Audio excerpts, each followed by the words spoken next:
আমার নাম জাফিয়া হোসেন। আমি একটি কবিতা বলবো। কবিতার নাম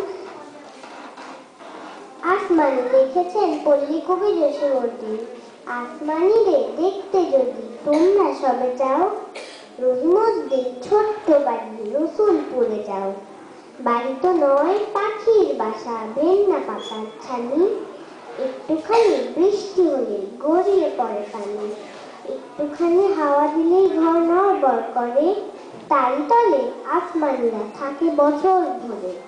পেটটি ভরে পায় না খেতে, বুকের কখান হাড় সাক্ষী দিচ্ছে অনাহারে, কদিন গেছে তার। মিষ্টি তাহার মুক্তি হতে হাসির প্রদীপ রাশি, থাপড়িতে নিভিয়ে গেছে দারুণ অভাব আসে। পরনে তার শতেক তারের শতেক ছেঁড়া বাস, সোনালি তার গা বরণের করছে উপহাস। ধন্যবাদ।